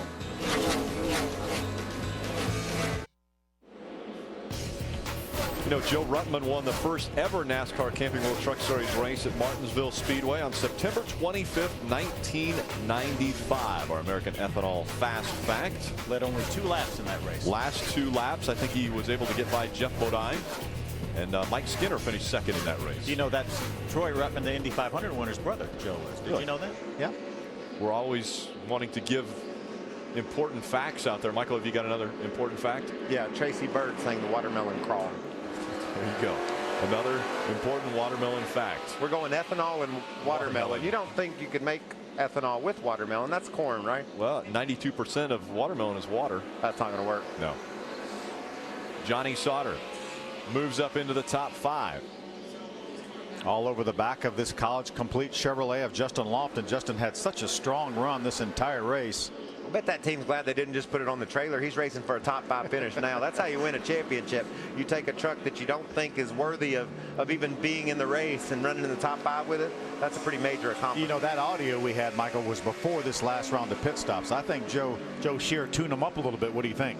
Yeah, that's some good pit work. And, you know, you only get a couple of stabs at it, Phil. You come to pit road. Like I said, you want to do something you can do quickly, too. You have to do it almost with air pressure, maybe a turn on the track bar, but that's it. You can't be pulling rubbers and putting rubbers in the rear springs to change their rate because it just takes too long. Takes too much time on pit road, lose too many spots. Let's take a closer look at our top 10. We'll go through the field. We start with Ray. Well, we'll start out with Kevin Harvick. He's got 2 wins here at Martinsville, and both of those have come in the spring race. He has run a number of times in the fall, and the bad news for the competition is he'll be back in this number 2 truck when we come here in the fall again this year. Austin Dillon handed over the reins to his younger brother Ty, and he is picking up right where that 3 truck was a year ago. Dillon running second, even though they weren't very good in practice, and he is learning a lot from watching the line that he has watched Kevin Harvick run around this Martinsville Speedway. Now let's check in on the 31 with Hermie. Well, Ray, James Busher's had a really solid day on the racetrack and on pit road. Solid pit stops. His truck is still a little bit tight, but they're still working on it. He's got what he's got for right now.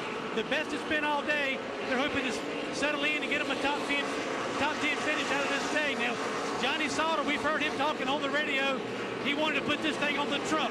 Well, as you said, glad he's not. He's the best he's been all day. A little bit loose on the exit of the corner for right now for Johnny Sauter. Justin Laughlin as well has been solid all day long. Same trouble as basically James Busher, tight through the center, but they've been afraid to free it up too much in the center because it hurts his forward bite. So Justin Laughlin right now holding on to a top 5 position. Ray? Timothy Peters in that number 17 back in 6th spot right now. He started 3rd today, but they've had to make a lot of adjustments on the pit stops. The last 2 times that he's come in, they've lost a couple of spots in the pits because of all the things they were trying to do to make the changes on the truck. And Todd Bodine runs in 7th, right, Hermie? Yes, Ray. Todd Bodine in 7th position right now. Had a pretty good day. On a long run, he loses forward bite in this 11 Toyota. So they don't have it perfect, but Todd Bodine still looking for that first ever short track victory. Has got to get a little more forward bite to get it done, Ray. Cale Gale had the thrill of his life winning in the ARCA series at Mobile Speedway, his hometown. The place went crazy after that victory, and he said he's been carrying that momentum with him for sure. But today, all the changes they've made on that number 33 have actually made it worse. He said they just cannot get up off of the corner. He is struggling to steer that thing all throughout the day today. How about the Nelson PK truck who's running 9th? Well, he just got up to that 9th position, Ray, and he's holding on to a loose truck. Has been since the last time they were on pit road, but he's not as bad off of turn 2, but off of turn 4 cannot get the forward bite, which makes it difficult to pass trucks on this racetrack. Jason Leffler, another driver, really needing a good run. They got really tight on the run before last, but made some improvements to the 18 on this run, and he's driving his way back up into the top 10 is Jason Leffler. Great job, guys, getting us through the top 10. Again, Harvick out in front. He's got about a 1.5 second lead over Ty Dillon, who's been running second pretty much the whole race. You know what the guys were talking about is what these truck drivers would like to change on their trucks. They've got what they've got right now. We're only 36 laps from the end of this race. You cannot give up the track position and come to pit road. Even if the caution were to come out right now, I don't think that any of the trucks up in the top 7 or 8 positions can stop, can they? They're not coming. Hard to catch Kevin Harvick as he runs away from the field. They'll turn to speed for NASCAR Victory Lane. Celebrate with the winner and get the ultimate race recap from Martinsville. NASCAR Victory Lane after the race right here on Speed. Problems for the 11 of Todd Bodine. The right front tire goes down on that truck. Looks like it's got the sway bar too, Phil. You see the left front of that truck up in the air. He probably ground the sway bar off when that tire blew out right there. Did you see that pressure from that? Yeah, now his sway bar is broke, as you mentioned, so he's just going to have to limp around here the rest of the race. Everybody does a nice job avoiding him when that tire went down. Watch this truck when he goes down in the corner, though.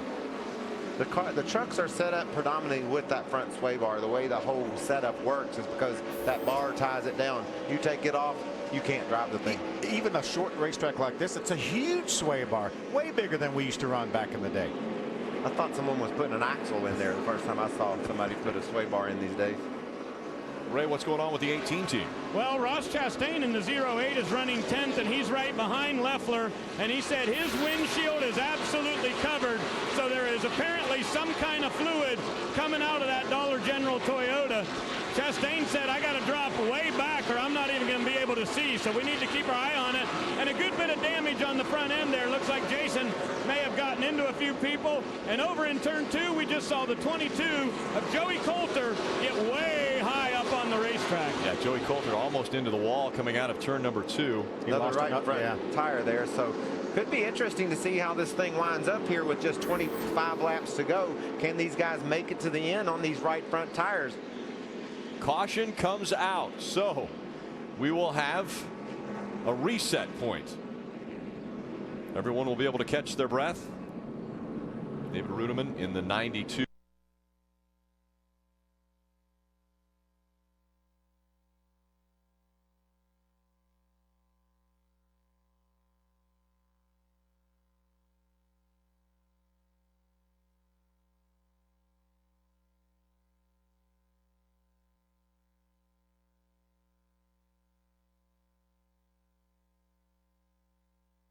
That didn't bring the caution out until the 92 of David Rudiman also with a tire issue. Yeah, Joey Coulter's second flat right front tire was far enough around in the corner he was able to get that truck stopped. The other one happened right when he loaded up that right front tire going in turn number 3. That's when he made contact with the outside wall. You see pit road open. None of the leaders are coming. No, and that's probably making Ty Dillon wonder. You got to think those trucks are set up somewhat similar. Ty Dillon wonders, is my right front tire going to make it to the end? How about Kevin Harvick? And Kevin Harvick as well. True. Well, Kevin Harvick, being a veteran at this racetrack, probably knows how to manage his brakes. Ty Dillon might not be running the same way as Kevin Harvick is, so there might be a little question mark in Ty Dillon's head. He's been running a pretty smart race. We watched him and watched that thing not slamming down, him jamming on the brakes that hard, and I'm sure he's been coached too. They know that we've lost some right front tires, so he's been coached to ease up on those brakes. Inside of 22 laps to go. Pop, pop. Probably talking to Ty Dillon right now on that radio. 160. Kevin Harvick coming in as your leader. Pretty flawless all day long on pit road as well as on the racetrack for Kevin Harvick. Just from in auto stop, this team has been automatic. They come in first and left in first. So great job all around for this whole organization today. Led all but 4 laps in this race, and 2 of those laps were when he let the 3 go by, and the other 2 were when the 18 was able to lead. Actually, the 18 did not lead. Right. It was just that information, just that one time with Ty Dillon. When he opted to allow Ty Dillon to go around. So that's the only time that anyone has been out front other than Kevin Harvick. And look at this. The left front control arm, it looked like they were up under, they opened the hood, it was broke on that truck. You see the spindle and all that brake caliper and the brake rotor. They all took that off so they can replace that upper control arm, but that's pretty much going to end his day. He may get back on the racetrack, but he's going to finish at the very low end of the 20s. Yeah, only 18 laps remaining. Watch up here. Watch up here. That's the area that he's going to reach in there and grab that upper control arm. It should be fastened to the frame. And he reached up in there and grabbed that thing.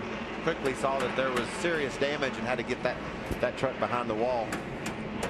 So after running in the 4th spot, the caution comes out. Johnny Sauter stops on pit road, and they see after lifting the hood that he has major damage. Guys up front, a little communication between the two. At 31 and 6, that guy's going to get really hard and racy and bumpy and all. Just be on your toes here. Kevin, work with him. Hey, I ain't worried about anybody behind me, all right? Focus out front. Don't care about them. Okay, 10-4. Now, I said the two were communicating. They can't talk to each other, but they're talking through Richard Childress right now. And you know what I am concerned a little bit about is if if Ty Dillon lets Harvick jump, can Buescher get a run to the inside and make it 3 wide? We'll see. Because he doesn't go right when Kevin does. It might give James a chance. He's going to try. He's going to try. 15 laps remaining. He got in the back of Ty Dillon, pushed him up the racetrack. That puts Buescher down to the inside now. Ty drives it hard down in turn number 3. Let's see if he can stay on the bottom. He does. Oh, we got trouble behind. And around in turn 4, Max Gresham in the 24 is around. The caution hasn't come out yet. Got a caution. There it is now. Jeb Burton caught up in this as well. Been a Newberry with a tremendous amount of damage. It worked his way back on the lead lap. Got a lucky dog. That start went crazy, just like I expected it would. And what Ty did was when he got to turn 1, he just went in there so deep because he didn't get the start that he wanted. He slid up the hill. That gave the edge to Buescher on the inside. But man, what a great job Ty Dillon did when he got down to turn 3. He dove that thing in there hard, like you said, Phil. He made it stick. I thought he'd go sliding up again. I thought there may have been a little contact down in turn number 1, Michael. You don't think so? You don't think he had any help being shoved to the outside? I think he just drove down in there because he knew he needed to make up some ground. James was all over the back of him. They might have gotten together. I couldn't really tell, but I don't think so. That's turn 3. This is the issue. Gresham in the 24 around. You see the 32 sideways, but able to straighten back out. That's the Miguel Paludo. There might have been contact between Miguel Paludo and the 32 and the 24 Max Gresham. Let's see what happens with it. You see it's just stacked up there. They're all into each other, and it looks like maybe Miguel Paludo may have got into Max Gresham just a little bit, but he was being pushed from behind by John King, and he was being pushed from behind as well. Yeah, Parker Kligerman, I think. Parker Kligerman has front end damage, and he had just been on pit road. Watch these guys all try to Pretty good up here. get in the same space. Wow, John West Townley clobbers. Go low now. Go to the middle. I believe in the Holly. Look at all the damage to the 14 of Brennan Newberry. Now you see on these restarts, James Busher knows that Ty Dillon is going to let Harvick go, so he's got a good jump here. Gets a jump, looks to the inside. See if there's any contact here, Michael. Not, maybe a little bit. Might have been a little bit, but Ty looked like he got a little bit loose, whether that was from contact or, as you mentioned, trying to drive in there so hard to keep Busher behind him. Watch him go in this corner, though, deep in the turn, and he makes it work.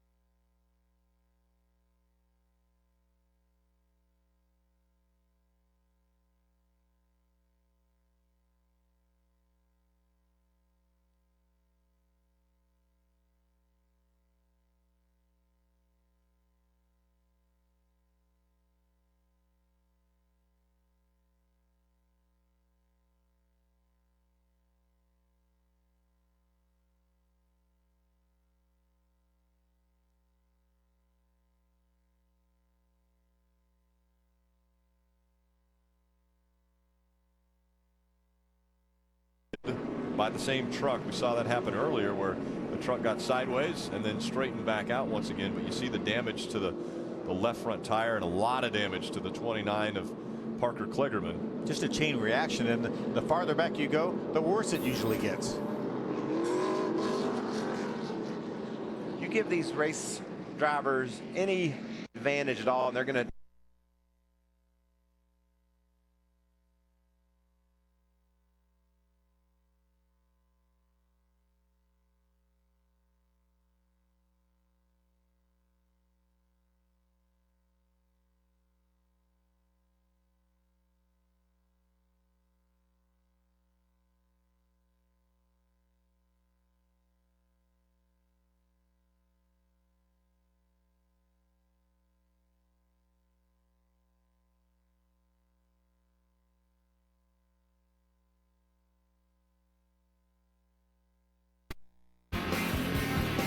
Brought to you by Camping World in Good Sam. Everything for the RV lifestyle, including RVs, accessories, warranties, insurance, and roadside assistance. And by Toyota Auto Care. Those of you tuning in for the Rolex Sports Car Series, that will follow us immediately after this race is over. I would say stay tuned for that, because those guys like to beat and bang about like these truck drivers do. You want action, you got it right here on Speed. It could be They did crazy. it for 24 hours in Daytona. It might be almost as crazy as what this one has been like. Ray, what's going on with that 33? Well, they just had to pit for a flat tire, and I just looked at the tire. They ran over a big piece of debris, but Cale Gale's going to give up a top 10. I think he was running 6th when he came to the pits.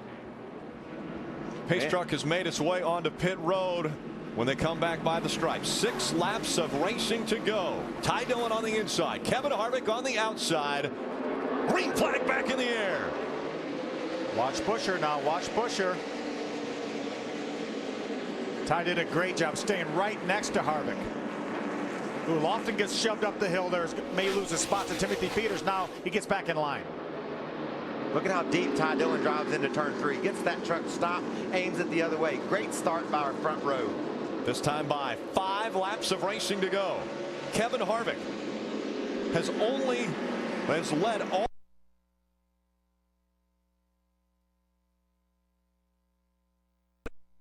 That will be more than any other driver has ever led in the history of the Camping World Truck Series. See a little bit of contact back there. J.R. Fitzpatrick, Miguel Paludo making contact. Not when you start pushing and shoving here inside of 10 laps to go. This thing has green-white checkered written all over it, the way these guys are aggressively running each other. Our top 10 got all jumbled up with that spin down in turn 4. Nelson Piquet working to the inside of that 0-8, trying to get by Ross Chastain. Looks like he's going to make the pass. Ross gets back in line in front of Jason White. Now Kligerman moves to the inside of John King. No room there that time. Next time by 2 laps of racing from Martinsville. A great run by Nelson Piquet Jr. He's up to the 7th spot. Very impressive performances out of Kevin Harvick, Ty Dillon, James Busher, Justin Lofton, Timothy Peters, all running in the top 5. Now what Kevin Harvick hopes is they can get back to the start-finish line to take the white flag. If they take the white flag before something happens, that will be the last lap. Coming out of turn 4, Kevin Harvick sees the white flag, takes the white flag, a half a mile to go at Martinsville.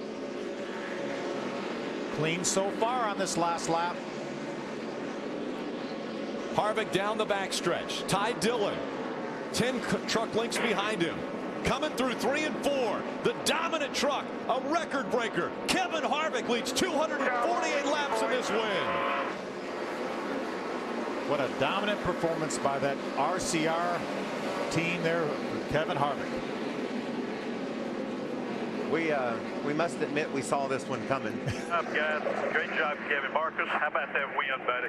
Congratulations. This is the 14th win for Kevin Harvick. He has won 4 poles, and all 4 times he has went on to win the race. He's predictable. He starts first and finishes first.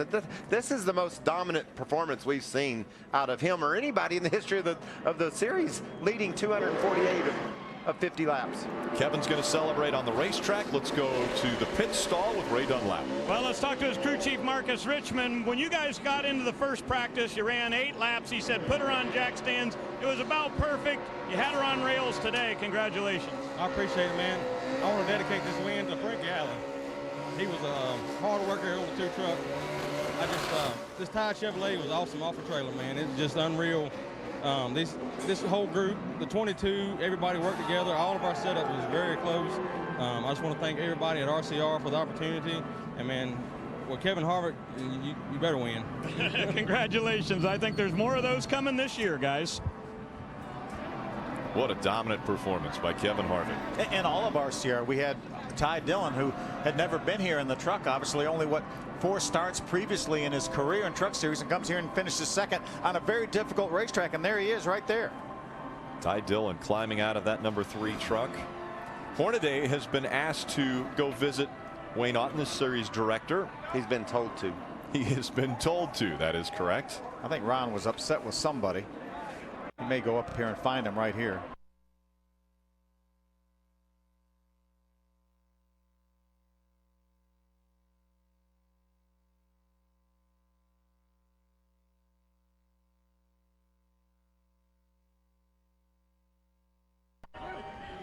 It's been a tough week for the Hornaday family. Again, Lindy losing her mother earlier this week, Ron's wife, and so now Ron, with the little frustrations after the short track run here, will go visit with series director Wayne Otten. And he may not have been mad at anybody. Right. He may have just been upset with the day he had here. He's being shown finishing 16th, and that's very un-Ron Hornaday-like. Great run for the 31 of James Busher. He's standing by with Hermie. Well, James Busher, good solid run for you guys. Good on the racetrack, solid in the pits. Tell us about your day. It definitely was a solid day for us. All the guys at Turner Motorsports did a great job building this truck. We did a lot of testing, myself and my teammates, a few weeks back, and we thought it was going to help us a lot. And I think it did, but what we showed up with wasn't the package we needed. We were really bad in the first practice, and the guys stuck with me. We worked and worked to get the truck good, and it was fast in the second practice. It wasn't there on the scoring monitor because we didn't have a very good qualifying lap, and we got lucky with qualifying today, qualifying with some shade and the track heating up. So, it was a good clean day for us. I've never had such an uneventful Martinsville. So, it was a good day. We started in the top 10 and just worked forward all day long, and just a little dent in the grill, and we'll bring it back next time. That's James Busher. He comes home third. Ray, you're in victory lane. Yeah, and here comes Kevin Harvick, and I have a feeling there's going to be a few Budweisers flying in the air. Yep. Some Tide on top of the truck. Tide Chevrolet, Kevin was on rails. I have a feeling the driver had a good bit to do with that, but from the very first practice, you guys looked like you were the truck to beat.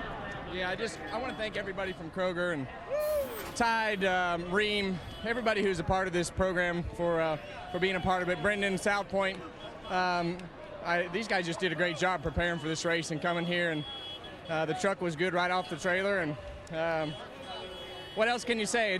I told Richard when he leaned in the window, I said, why did I ever start race teams? Can you imagine how many wins we'd have had if we'd never done that? But it's a lot of fun. These guys are all a lot of fun. I felt like Dad there with Ty and those guys, and it's great to see everybody working together. You're talking about a big picture of building a team here and being part of helping, too. Well, I kind of feel responsible for Austin and Ty, at least helping them get to where they want to be, and that's in Cup, and it all starts in the Truck Series and Nationwide Series, and they're both really good and fun to be around. Another grandfather clock. Kevin Harvick, the dominant truck today. The Tide Chevrolet sits in victory lane once again here at Martinsville.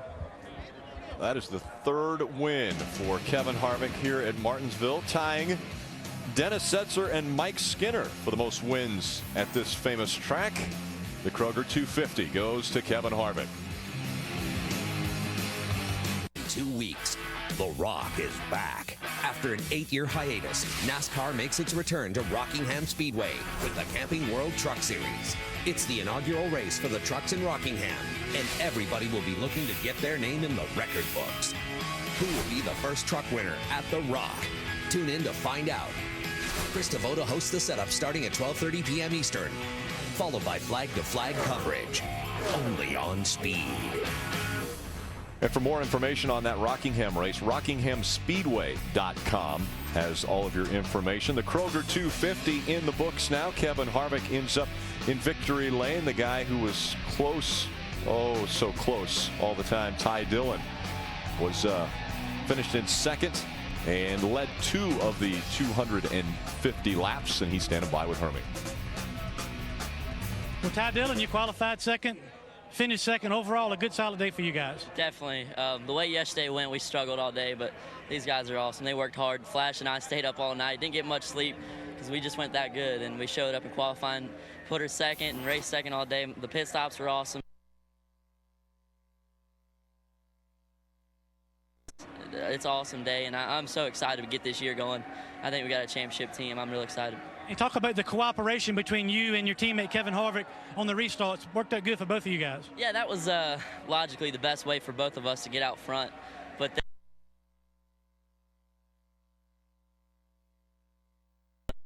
too, so it was a little scary, but it worked out all right, and take second place on my first Martinsville. That's rookie Ty Dillon. He qualified second, finished second. Pretty good day for the rookie. Yeah, impressive day. And talked about the big picture and a championship team. Want to look at the point standings after 2 races. Those guys are right in the hunt. Look at who our point leader is. Our winner from Daytona came out with a 9th place finish today. That's not a feature win, number 4 for John King, but man, he struggled early. Got a top 10 leading the points. That's a great accomplishment. I'll guarantee you asked John King if he would take a 9th place finish before he came here, and he said, heck yes. Jason White's another cat that was in the back most of the day, fought his way to a top 10 finish. Great run for Jason White. All these guys on this page are championship contenders for sure. The Ford unofficial point standings has Nelson Piquet Jr. in 8th. What a great run for him. Again, those are your point standings, and Nelson Piquet Jr. ended up in the 6th spot. We take a look at our unofficial results of this race. Again, Harvick, Dillon, Buscher, Lofton, and Peters were your top 5. Some great stories here in the top 10. As you mentioned, Nelson Piquet Jr. How about Ross Chastain with a 7th place finish? Leffler soldiers onto a top 10. John King and Jason White round out the top 10. Jason White and John King were partners most all this day, and they wound up partners in the top 10. Just outside the top 10 in 11th, Parker Kligerman, Jarrett Fitzpatrick, Jeb Burton in his first ever start finishes up in the 13th spot. Let's go back down to Hermie. Justin Lofton brings his Eddie Sharp Racing truck on with the top 5. 4th place today at Martinsville. This last couple of restarts looked they were quite exciting. Yeah, definitely. You know, I don't know if Kevin was was kind of blocking, helping the 3 out or what, but I tried to push him into turn 1 on that last restart to hopefully get enough room to get around Dylan, maybe, you know, challenge him for the win. But awesome day for the collegecomplete.com Chevy. You know, our guys in the pits were tremendous. Every pit stop we picked up a couple spots, and it really helped out. It makes things a lot easier. So great day, and looking forward to going to Rockingham next week. That's Justin Laughlin. He comes on with a 4th place finish. Yeah, 4th place finish after the 3rd place finish at Daytona. So a very impressive 2 races for Justin Lofton, but a great run for Kevin Harvick. Congratulations, Kroger 250 winner.